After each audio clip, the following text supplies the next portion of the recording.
Hello, it is Usagi Rose Universe, and today I am going to be giving an update on my experience with using Cromolyn topically.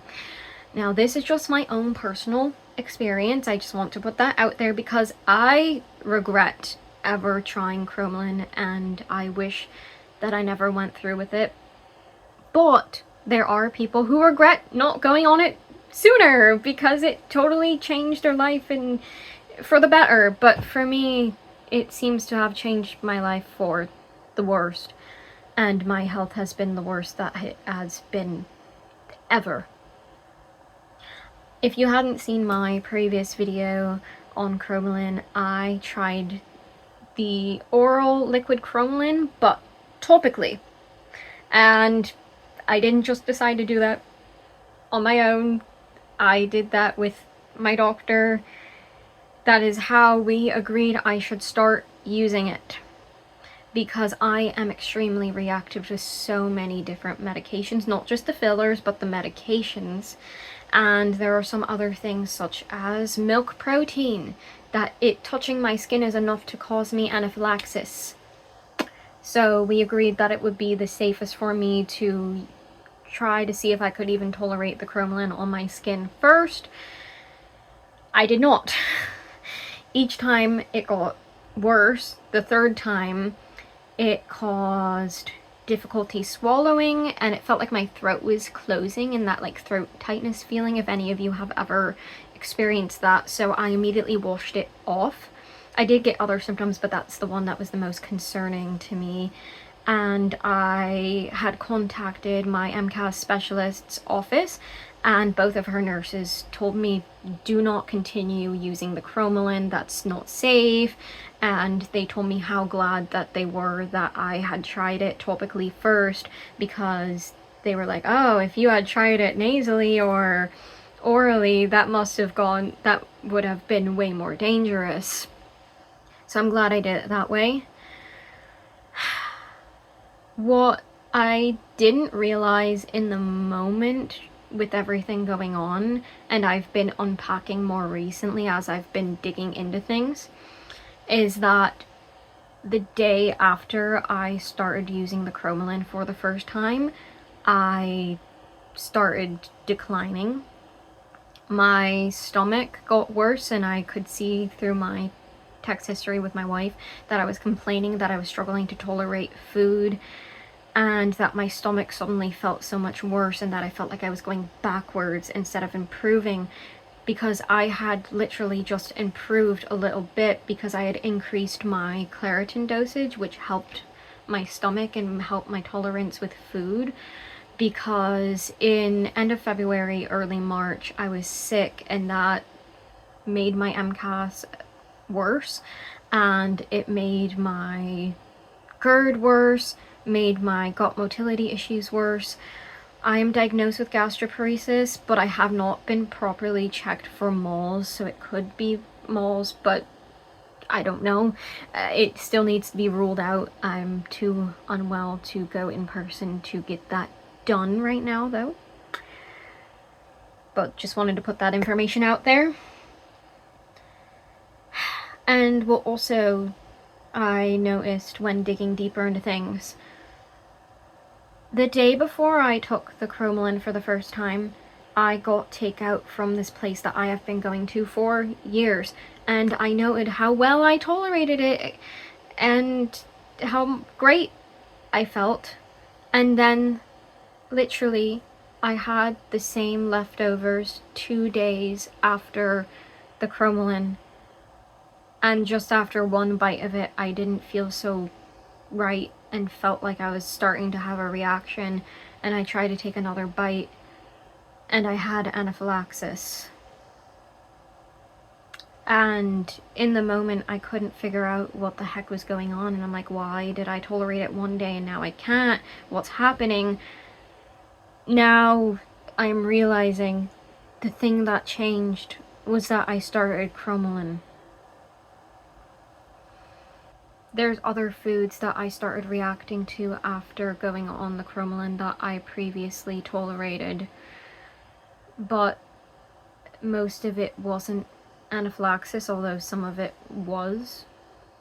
Another thing was that I had eaten pot pie that I made myself with some help that I have been doing for years right before I took my first dose of the Cromolyn, and I had noted how great I tolerated it because, again, I had gotten worse with my stomach after I was sick, and I had started having digestive issues with carrots after I was sick, which can happen sometimes to me, and it seemed like the Claritin had helped that issue resolve itself. The day after I started the Cromolyn, I had the same pot pie, but less of it, and it was getting stuck here as if like I had too much acid and it was just not agreeing with my GERD, which that feeling of food getting stuck here is different than the throat closing feeling. If any of you have experienced this, maybe you understand. It is a different feeling and a different cause. Now in late April, I somehow made it through a long drive to Disney. I did run into issues with my MCAS in the car, which was partially my fault, but I made it, even though literally the night before I was having issues with my MCAS with food, and the day of that we left, I was having some issues with my MCAS. The whole reason why I went, despite everything going on, is because we had purchased tickets for the Star Wars After Hour event prior to me getting worse with my health, because I figured I might get priced out eventually because they keep raising the price. And I also thought, okay, my health has a chance of getting worse again and I might not be physically capable of going in the future, so I want to go before it's too late, and I'm so glad that I did. My MCAS and ME/CFS overall tend to do better at Disneyland for some reason. I guess just environmentally it's different enough compared to where I am in California. I can straight up smell the difference in the air. Most people can't smell it, but I can. What was interesting is the temperature and humidity this last time were similar to where I live, and last year it was mostly similar, although there was one day where it was really hot and I was not okay that day. I did collapse pretty much. Here are some of the foods I ate and tolerated on the trip. I don't understand it. I do want to note I did not eat any of the broccoli that you see in the pictures because of my gut motility issues. And if you see ketchup, I also did not eat that. This was one of the things I tolerated the best, which had chicken. There were a couple of issues I ran into with foods, but less than I would at home. I had to have this remade because I told them my allergies and told them no white wine, but then they gave it to me with the white wine sauce anyways, so I put it on my tongue, felt a little funny, and they had to remake it. This one was okay in the moment, but the next day my stomach was a bit angry at me. I think it's because of the raw carrots, which I have had issues on and off with raw vegetables my whole life. I didn't eat the raw broccoli, by the way, because I can't eat that. This one, I am convinced that they changed the beans. I don't remember them being mildly spicy before, so it slightly aggravated my stomach, but the chicken was great, tasted great, felt amazing. I was the most nervous for this meal and also the most excited. I have been getting that same vegan burger for years at Disney, but it is loaded with white pepper, so it does have a kick to it, and normally at home I don't tolerate white pepper, but for some reason at Disney I can, and I still could tolerate it this time. However, the seasoning on the fries did give me mild anaphylaxis, so that wasn't great. This gave me mild anaphylaxis after a small bite. I don't even know why.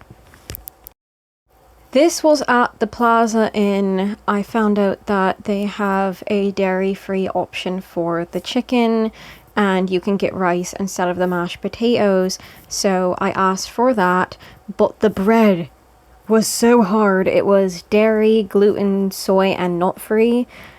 It got stuck in my throat, and it felt stuck in my stomach too. It felt like it took a half an hour to go down. I don't think that was my MCAS though. The bread was literally just so hard. I have never had such hard, terrible textured bread before.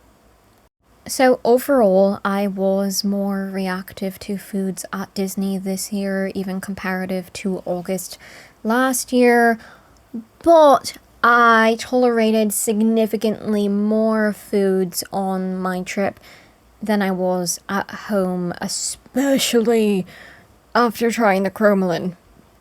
I also did run into more issues than previously with my MCAS, but I was significantly better than I am back at home, whereas at home I was stuck in bed a lot of time, but at Disney I was able to actually get out every day. I have always had to go back to the hotel partway through the day to rest, but this time I also had to make sure that the lights were off and that my eyes were closed, whether or not I fell asleep, because I am more sensitive to light now. It will set off low-grade fevers, migraines, stuff like that. I did have one not so fun incident that happened literally after I took this video here. I suddenly felt like my nausea got worse to the point where I felt like I could just immediately throw up. Thankfully I did not, but I did immediately take Zofran, and I also had brought a water bottle in the park with me that I put turmeric powder and nutmeg in it, which can help my stomach, at least previously. I don't know now. But then my body was trying to pass out, and I felt like I was losing circulation in my body while I was sitting in my wheelchair. Thankfully, we stayed at the Grand Californian on purpose because I have run into issues like this before, and we were in California Adventure near the hotel, so we could get back to the hotel pretty quickly. Once I was laying down in the dark for a while and the Zofran kicked in and everything, my nausea was better, but I was still very dizzy and lightheaded the rest of the day, so I wasn't able to make it back into the park. But I was well enough eventually to at least eat in bed, which my mother dropped food off to me. I'm very thankful for that. I don't know why that happened. It sounds like my dysautonomia, maybe. I don't know. Now keep this in mind for later. This is what I ate in the hotel after that and tolerated very well. I know I said earlier I didn't eat the broccoli, but everything else I did. And the chicken was marinated in onion. So this is what I mean by I tolerated food better down there. I do want to add that everything I ate at Disney was free of red meat, dairy, peanuts, and fish. However, aside from the dairy, I think everything else was cross-contaminated. Maybe with the peanuts too? I don't know. But I had cross-contamination with fish, which I started having issues with at home after I got sick in March, but I wasn't at Disney, and there are multiple meals that was confirmed that I ate that were cross-contaminated with different types of fish. And the other important piece of information is I did bring bottled water from home, so I only drank water from home, which I also did last time. That being said, I was brushing my teeth, washing my face, and all that with the water there. Once I reached the San Francisco Bay Area again in the car, I suddenly felt very nauseated. I can't remember if I was nauseated enough to need Zofran or not, but I was not feeling well. Then, before we got home, we picked up takeout from a place that I had tolerated in March and April pre-Cromolyn.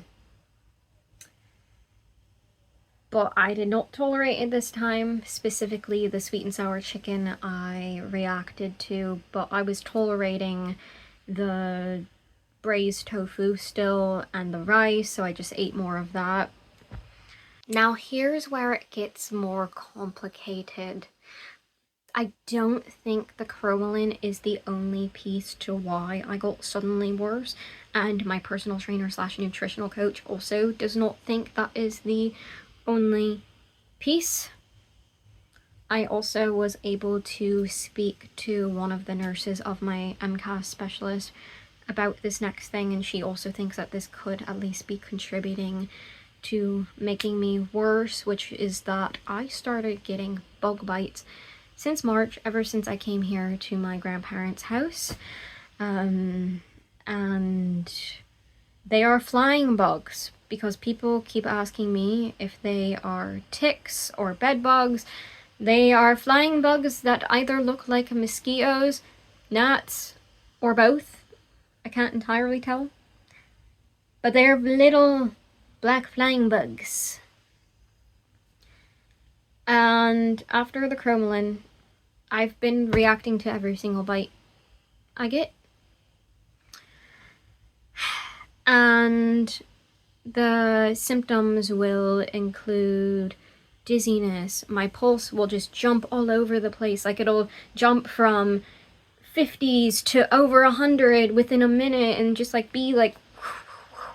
So even though that pulse isn't necessarily dangerous, it jumping that quickly all over the place is going to make you feel terrible. I was also getting symptoms such as I felt like I wasn't getting enough oxygen, and I felt like I was going to pass out, or I would get nauseated and just like really weird feeling, and like, yeah, a whole bunch of other symptoms. But there was one day where I had a bite that looked worse than some of the others, and it got all puffy and just not good looking.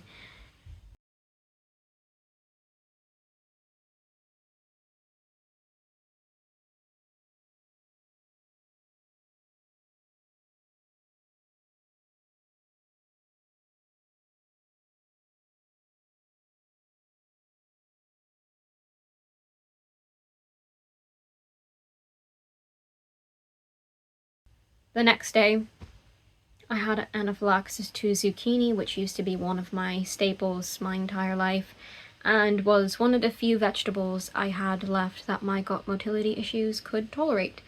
I miss zucchini so much. I am craving it almost every single day. I love zucchini. But one of the symptoms it caused was difficulty swallowing. I felt like my throat was closing, and then I continued to have difficulty swallowing for at least the next week, if not longer. And after meeting with a GI nurse, because I had that appointment scheduled already, she couldn't confirm, of course, but she thought that it was probably related to the anaphylaxis, and probably not something like, I don't exactly know how to pronounce it. I think it's called EOE. That can cause swallowing issues, but especially because after the anaphylaxis, eventually it continued to get better and go away. It was probably related to the anaphylaxis. But it was concerning because food just kept kind of getting stuck. Then I felt like I was more reactive to other foods too, so I really simplified what I was eating. Then one of the days, got really bad bug bite again here, and this whole area suddenly started turning all red, which I've never had before ever, where it's just like all red and itchy and angry looking. And it was big enough and bright enough that my personal trainer during my Zoom appointment could watch it growing and could see it very well over the screen, which it's not great quality, but she could still see it. And it was like, oh wow. Then that same day I got another bug bite. And then that same day I had anaphylaxis after having 2 bites of chicken. The anaphylaxis I had to the chicken is the worst anaphylaxis I have ever experienced in my life, and I have had my fair share of experiences with anaphylaxis. I had to become mostly housebound after a COVID reinfection in 2023 because I started getting anaphylaxis pretty much every single day, sometimes even multiple times a day, to mostly environmental triggers. The food stuff wasn't so bad, aside from dairy, which had slowly turned into anaphylaxis, but I had started reacting to dairy back in high school, so I had cut it out aside from any accidental stuff, but that was much easier to manage. And I started also getting anaphylaxis to certain types of onion, but again, onion had already been starting to bother me for a long time, and I don't even like onion, so that was also really easy to manage. And there were some other foods I reacted to prior, but again, it was pretty easy to manage. But having anaphylaxis to a food that you consume is much worse than an environmental reaction that you can just walk away from, because it's just stuck in your system and you have to just wait for it to get out of your system. And the nausea alone that I experienced with that anaphylaxis is so traumatic. And I'm not just throwing the word traumatic out there. I mean actually traumatizing. And again, I have had my fair share of nausea too. I have been consistently nauseated since January 2014 after my health got a little bit worse overnight. But the Zofran didn't even really seem to touch it. I was chewing a whole bunch of mint gum, smelling bergamot and peppermint essential oil. I had a cool cloth here, in the back of my neck. But for the first 3 hours, the nausea was just so intense. I also, in the beginning of the reaction, had temporary difficulty breathing. I eventually started shaking out of control. I got this huge rash all over my face that I've never had ever before like that. And it looked even more intense in real life than on camera, because of course my camera tends to mess with the coloring of my skin. Yeah, my face just burned and it was itchy and just felt so strange and abnormal, and I was getting other symptoms, but it was awful. And the next day I finally started to feel a little bit more stable, but then I made the mistake of drinking water from the same bottle that I had been drinking while eating the chicken the night before. So I started having anaphylaxis again after 2 sips of the water, and I was like, shoot, do I react to water now too? So after a while, we ended up calling the paramedics, and through that, and through deciding whether or not to call them in the first place, I tried a new bottle of water that was freshly opened, because my wife thought, oh, maybe it's because the water was left out overnight, maybe you can't have old water anymore. I have since debunked that, at least for now. It was just that I had drank it with eating chicken. That's what the issue was. And, you know, I wasn't really thinking, because I had gone through being awake for so long because I was stuck having anaphylaxis.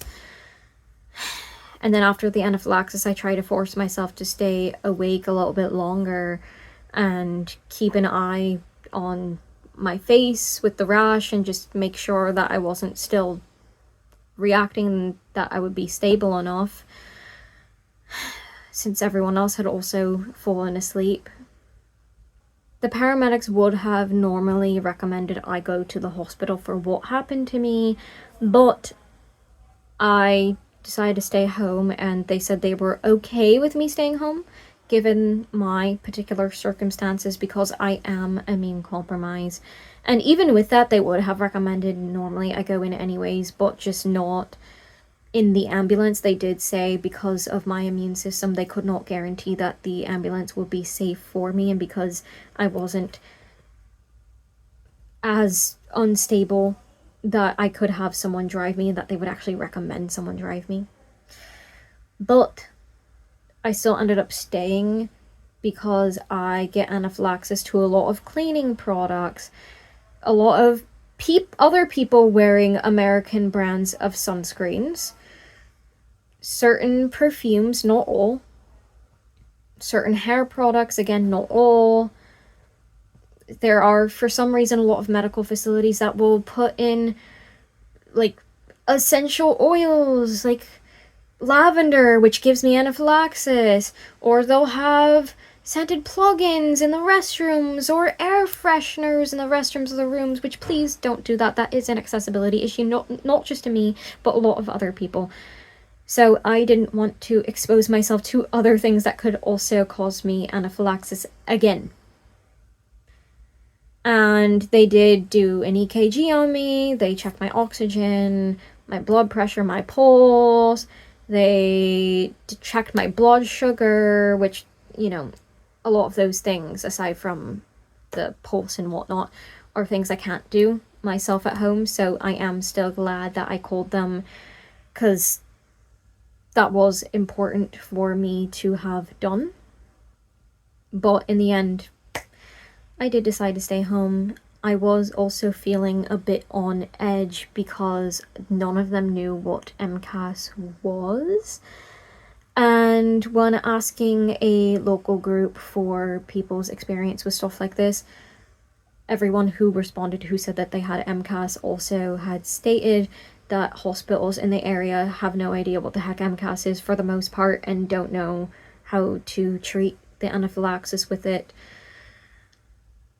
So I also didn't really feel super safe going in for that reason either. And the paramedics didn't recognize my Neffy. This is what the Neffy looks like.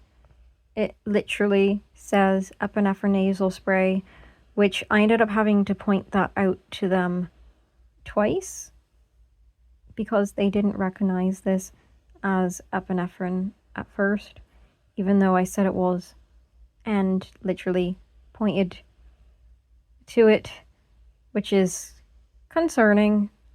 Did not make me feel super safe, but this is what the box looks like. More people should be aware of this as more people are being prescribed this. I most likely will make a separate video just showing this at some point because it is really important to have more people aware of this. Back to the anaphylaxis to the chicken. Ever since that reaction, my body forgot how to walk, which I have never experienced that happening for so long. It has been over a month and I am still in the process of relearning how to walk. And it's not just deconditioning, it was that my body literally forgot how to, which is extremely concerning. I have had it with reactions where my body temporarily loses the ability to walk and I'll collapse to the floor or won't be able to leave my wheelchair or whatever. But I've never had it where my body just forgets how to entirely, pretty much. So that has been quite an experience, relearning how to. And I don't really know what that means long term as to what it's done to my body. It has, of course, impacted me cognitively too, and although I have been improving, I really was having a hard time that first week after the anaphylaxis, and I just kept having this lingering sense of doom that I have had with anaphylaxis to certain things. particularly one thing, I will get it more than others that aren't environmental triggers. But that sense of doom has always subsided within the same day. It has never lasted not only into the next day, but for the entire next week, which is really freaky. And my mother also that first week wasn't having such a good feeling either. And she said that she was always scared going back home, leaving me. Because I did not look good, and I lost so much weight from that reaction. Within just the first few hours of the anaphylaxis to the chicken, I had already lost a couple pounds. And I'm a very small person. I don't have a lot of weight to lose. It's not safe. And I had already lost weight from being sick February, March, which I had gained some of it back, but not entirely because my stomach was such a mess.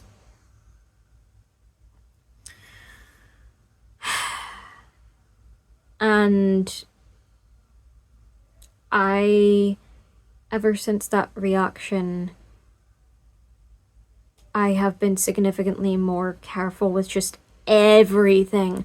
I completely stopped using all skincare, including sunscreen. I had even stopped using soap at first, which I have since. I found that I'm fine with at least the one body soap, so I've gone back to that. I have also gone back to using certain, like, pumpkin oil in my hair and stuff like that again. But in the beginning, I just completely cut back on a whole bunch of other things, and because I didn't want to potentially cause another reaction, because again, I did not have room to lose more weight, and I don't really have much room still.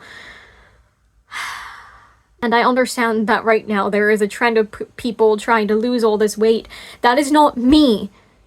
I'm trying to gain weight. I don't like how thin I am. I don't want to be this thin. It is dangerous, and in the beginning it was painful. It has improved since I've been able to gain a little bit of weight, but I was in pain from how thin and malnourished I am, and I can't stress that enough. I want to be 15 pounds heavier than I am now. That is my goal. Unfortunately, the only time in the last decade that I have been able to be 15 pounds heavier was after being in Japan for a month, because my MCAS was more stable, my MECFS was better, most of my chronic illnesses were better aside from my Ehlers-Danlos. I was able to eat more food, and I was able to eat a bigger variety of foods. And it's kind of funny because I constantly see people make videos about how they lost all this weight in Japan. No, I gained weight. At the time, my MCAS wasn't as bad as it is right now, even where I live right now, but I had an easier time at restaurants getting my MCAS accommodated there than back at home for some reason, which is interesting because people online who have never been to Japan before told me that wouldn't happen, but it did. I made a whole video already about this, I think it was last year, but I might make another video because I do have an update. But just look at some of the foods that I was able to tolerate over there, which are things that I wouldn't have been able to tolerate back at home even at the time. And I was able to tolerate more foods that I would normally react to back to back. I didn't have to be as careful. The other thing is, for the first 2 weeks, I brought bottled water from home, again, to test things out. And I also brought a bunch of food from home that I was eating every day too. And these next pictures are of me after I came home from Japan and made it up to 15 pounds heavier than I am currently. So that is my goal. I don't know how I'm going to achieve it, because the whole thing is that I need extra weight in case I potentially have another incident again, or if I get sick again. But I have kind of reached a wall right now, even though I am able to eat more and drink more, not more of a variety, but just more of the same foods. So I'm continuing to work on that with my personal trainer slash nutritional coach. Unfortunately, every medical professional I have spoken to so far has said that they can't help me with the weight gain, and they don't even show concern, which I'll probably save for a different video on this topic, because in the past, when I had lost weight due to my physical health, I weighed more than I do now, and the doctors were more concerned than they are now, and my overall health was significantly better than it is now, but they were more concerned in the past, by far, overall, than they are now, with the exception of my general practitioner, who is very concerned for me. However, my general practitioner, they're just a GP, this isn't their specialty, so all they can do is feel for me and have concern for me and send out referrals, but they can't help treat this. And I appreciate my general practitioner, but yeah, it's just not their specialty. They have admitted that I am more knowledgeable on MCAS than they are, which it takes a lot to have a doctor that will admit that. So again, I really appreciate my general practitioner. Something that I almost forgot to add that has been really odd is that after the reaction to the chicken, I also started having reactions to my Prilosec, which I have been on since 2016. Yes, I have tried to get off of it. No, I can't successfully get off of it. I have tried so many times. I do have GERD, and it has been confirmed with endoscopy that my body just actually does produce too much acid. There are people whose bodies don't produce enough. Mine produces too much. So that is why I've been on that medication for so long. But I started getting temporary difficulty breathing, overheating, flushing, dizziness. My pulse would start going all over the place, and I would feel like I wasn't getting enough oxygen, cognitive issues, and I would feel like someone's pressing my forehead here, which I've never gotten with anything else aside from the Prilosec. But over time, after I cut down to just one a day instead of 2 Prilosec a day because I chew it so the time release doesn't work, I started improving, and it also kind of felt like the 1 Prilosec was enough for my stomach even, probably because I'm eating such a bland, boring diet. And for about 2 weeks, I was starting to be able to take the Prilosec closer and closer together, and originally I started chewing it just in little bits here and there to even slow down how quickly I was taking it, because that was helping. But over time, I was able to cut that down from taking a half an hour to take the pill to only about 10 minutes and being mostly fine. Only in the last couple of days did I start reacting to the Prilosec again. No idea what the heck is happening. I haven't taken it in, I think, 2 or 3 days now. My stomach is feeling it. It is not good. My stomach burns, and every once in a while my throat keeps burning. That's not good because it can cause damage to the esophagus. I am going to talk to my personal trainer slash nutritional coach tomorrow more in depth about this.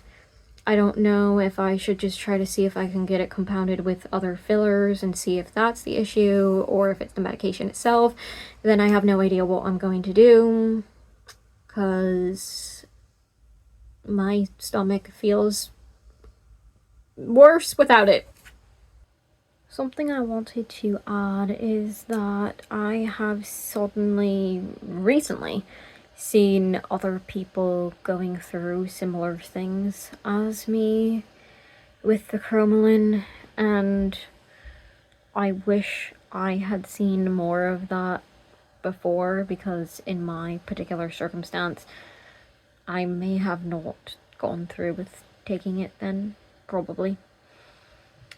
I have also made comments and posts about my experience, and people have even reached out to me either by replying to my comments or posts, or even private messaging me asking me how I'm doing now and if I'm still unwell, because now they're going through the same thing. This one particular person said that now they're only able to eat 3 foods, just like me, and one of them is also the same food as me, which is oats, which is kind of interesting.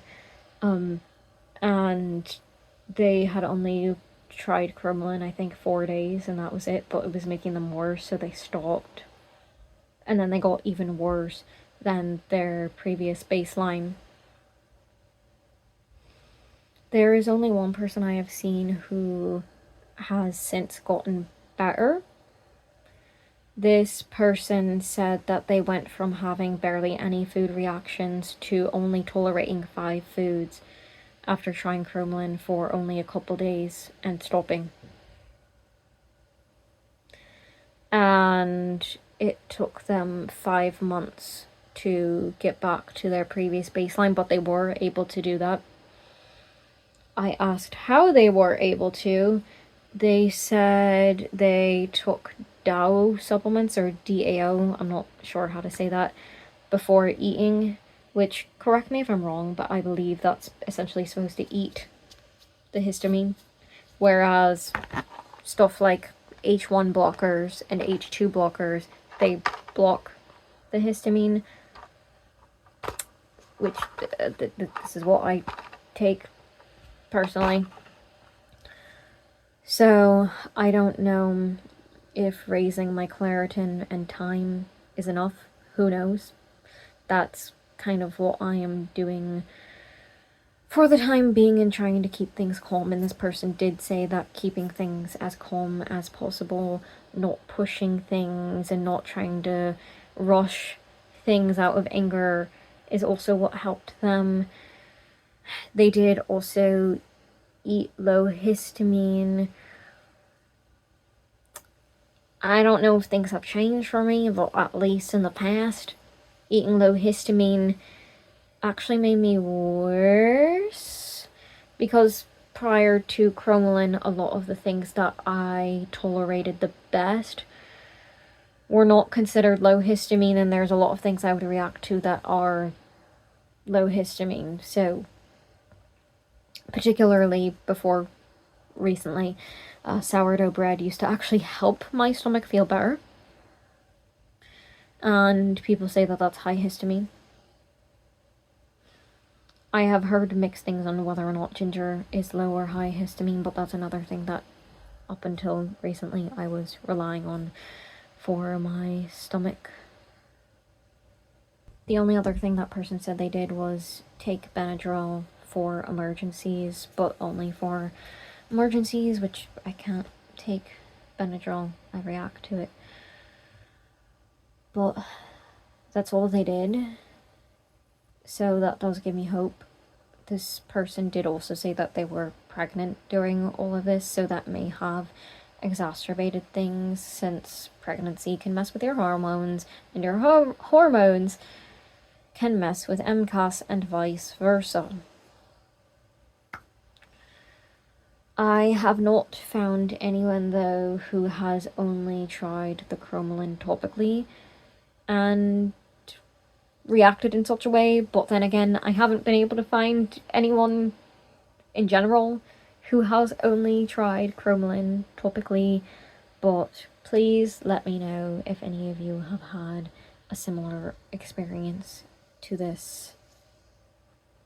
And if you have, I am so sorry, because no one deserves to go through this.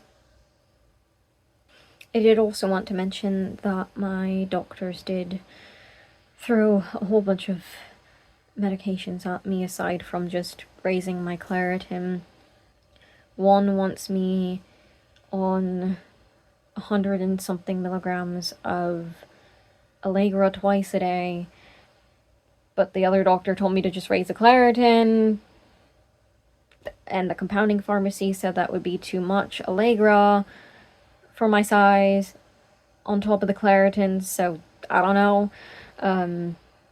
Both of those doctors recommended ketotifen, but one gave a completely different dosage than the other. One said the dose was way, way, way too high. I don't know. Which ketotifen is a mast cell stabilizer. One doctor told me, despite everything that has happened, that I should try Cromolyn nasally. Even though everyone else is like, yeah, no, don't try the Cromolyn, it made you worse. One doctor wants me to try Cromolyn just one time to purposefully cause anaphylaxis so I can get labs, which I am not doing that. Sorry. I am too bad. I need to improve.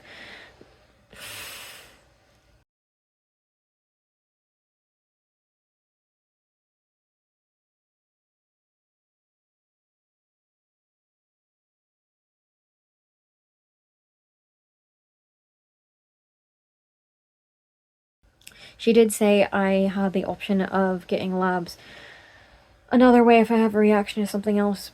So, I'd rather do that instead of purposefully cause a reaction.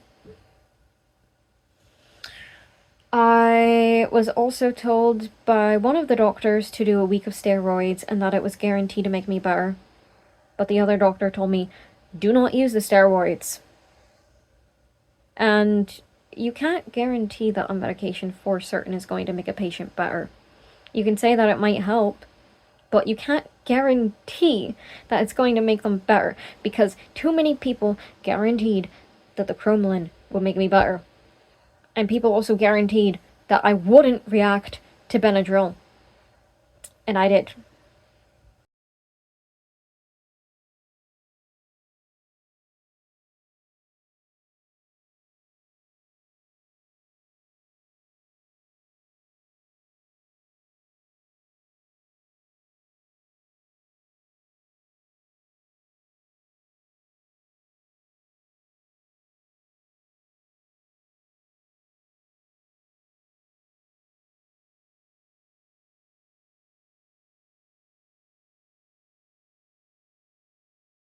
One other weird thing that's been happening just within the last week, I don't know why, is that when I get out of the bath, my arms start getting red and splotchy. I don't even know if you can see that I have some residue here. I've been out of the bath for a while though.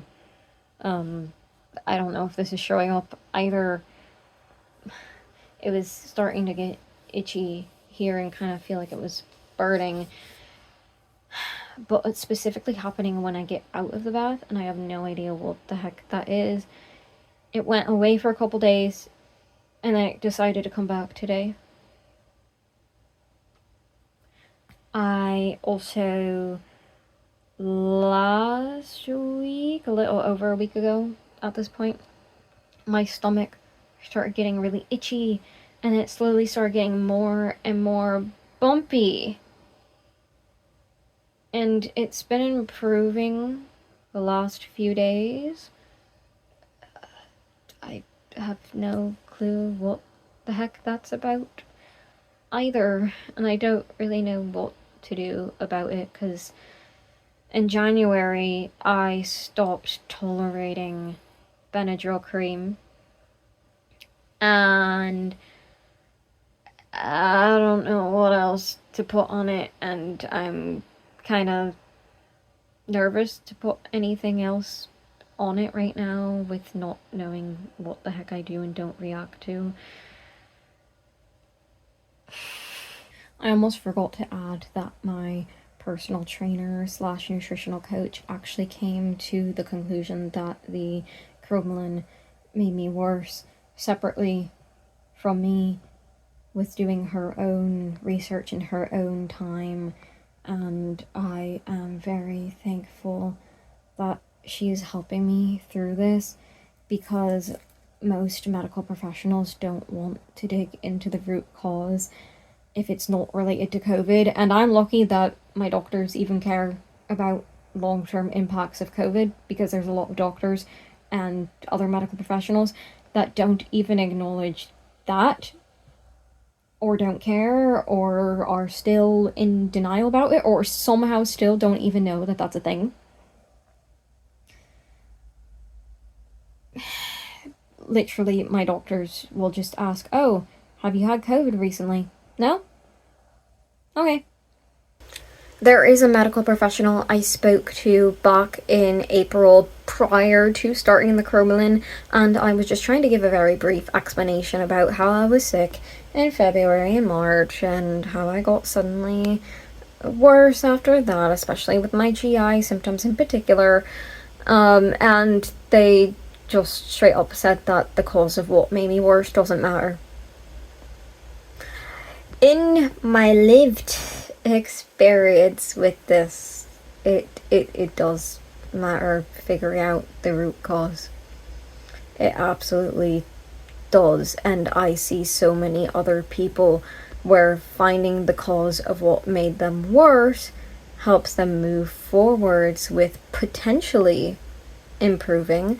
For example, there's people who find out that the root cause is that their washing machine is moldy, or that they realize that their partner being a smoker is what made them suddenly worse, or that, I don't know, something with me was that something that was temporarily affecting me years ago is that they changed stuff that they put in the tap water where I live, or just things like that can have impacts on people that can be either minor and add up, or can even be a major impact.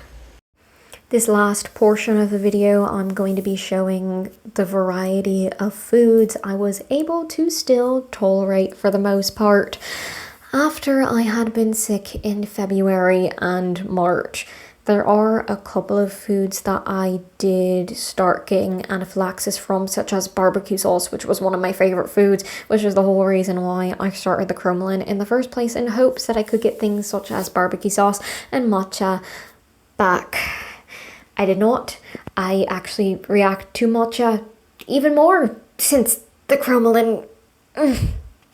As I mentioned earlier in the video, I had been in the process of titrating up my Claritin up to 3 times a day during this period, and I wish that I just waited longer to see if that was enough, but I was worried with the amount of weight that I had lost from being sick in March in particular.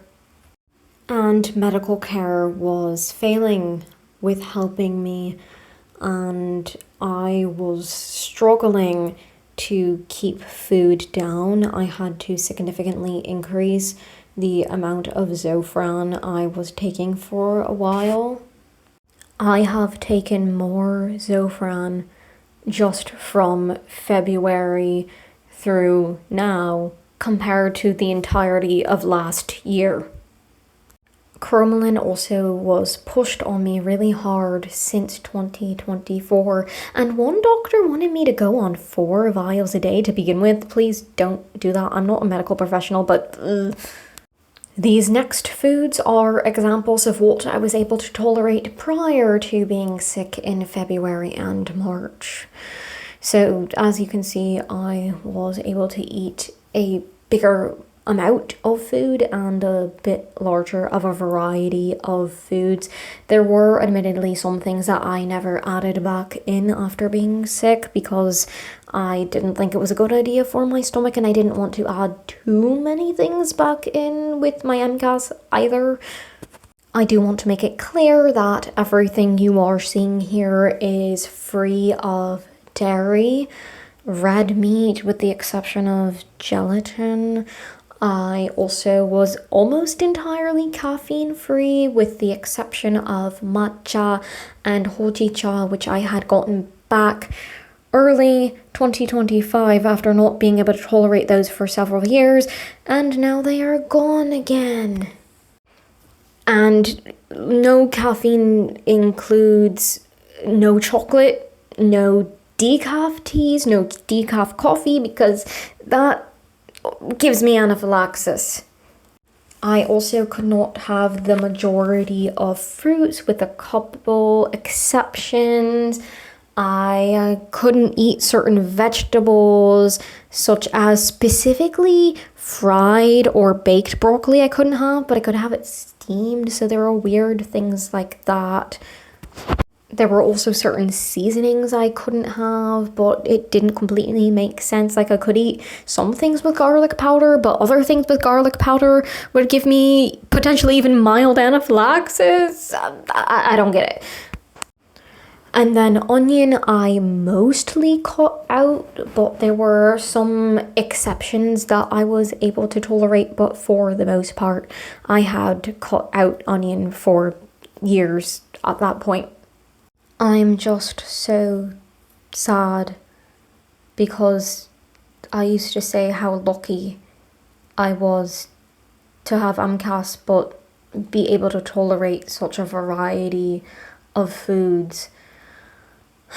Even though I was mostly housebound where I lived, I still could at least enjoy food. I could enjoy cooking and baking, and I had it in me to do those things. Not always, but.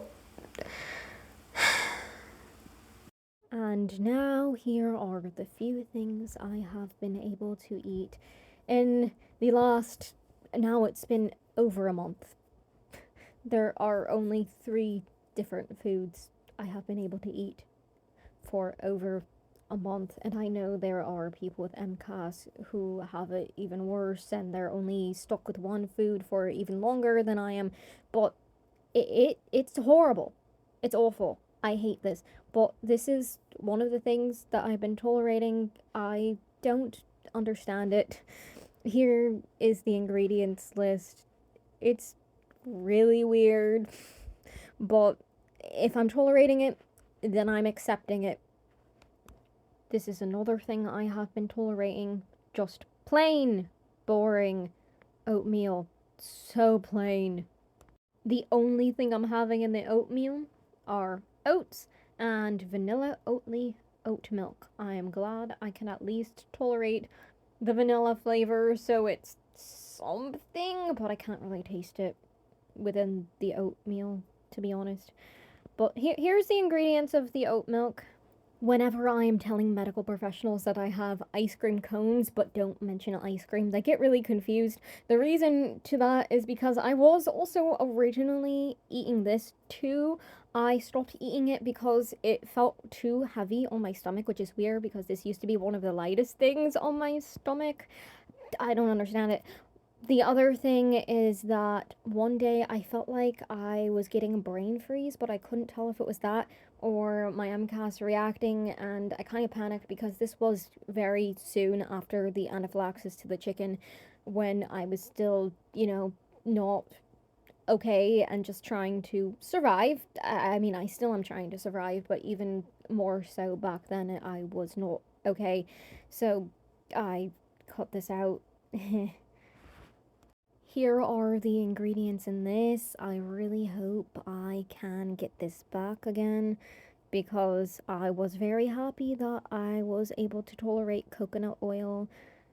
I hope I can again. And the pea protein, because those are 2 things that are in a lot of foods, especially plant-based foods, which I am now completely vegan. Immediately after the anaphylaxis to the chicken, I was also still eating this.